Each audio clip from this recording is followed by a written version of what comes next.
आपल्या गुलशन दादाची तो पोयम. बर पण ना तुम्हाला मी सांगते ती उधारी पहिली बिटून टाकायची. मी काय उधारी देणार नाही.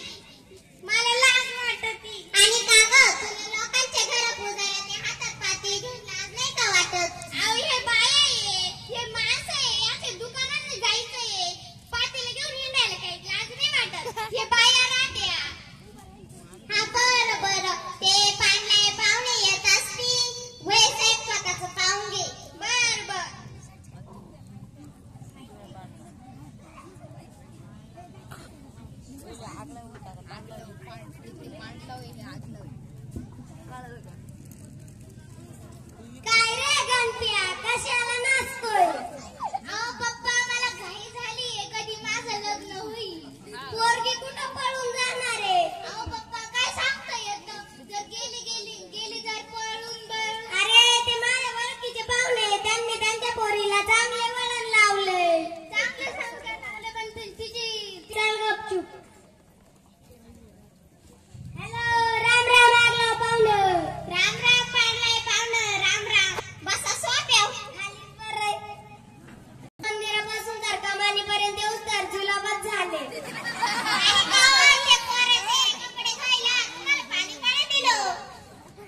मुली तुला मावशा किती? मला 12 मावशा आहे. कुठे दिल्या? सगळ्या घरातच दिल्या. कुठे कुठे दिल्या?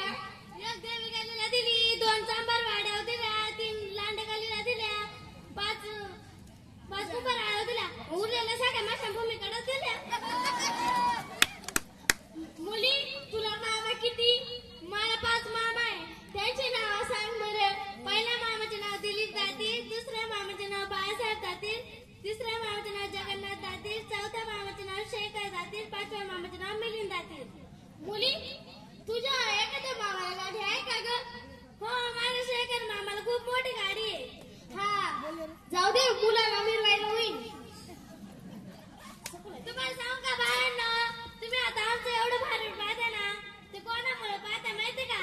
माझे शेखर मामा ना, त्यांनी खूप मोठी लाईव्ह बनवली.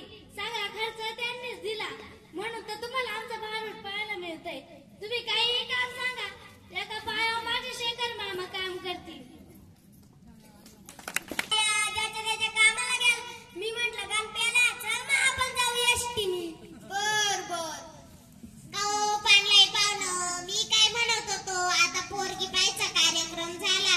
तुम्हाला पोरगी पसंत आहे, आम्हाला मुलगा पसंत आहे. मी काय म्हणत होतो, घे ब्राह्मणाला बोलून आणि घे लग्नाची तारीख ठरवून. बरोबर. अहो अंबादास भाऊ दातीर, आपण मुलीला बघितलं मग तिला काही पैसे द्यायला नको का? तुमचं पाकीट कुठे गेलं? अहो ते घाई मंदिरातच राहिलं. त्या तुम्ही लवकर येईना. हा देतो.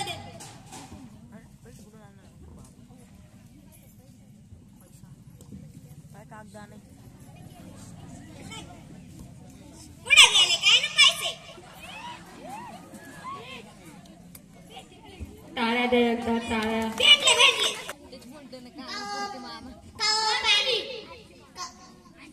पाणलाय पाहुणं, आता पोरगी पाहिली मग कुलकर्णी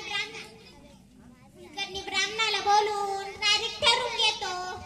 हॅलो, राम कुलकर्णी ब्राह्मण, राम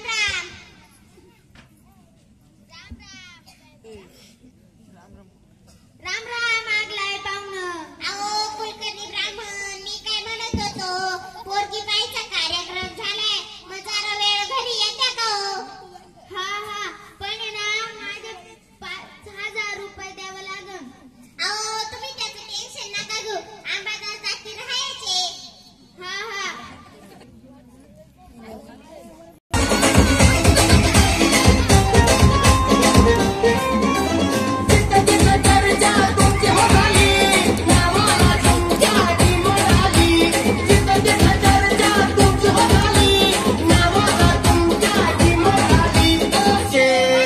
तुम्ही ना के नाही ते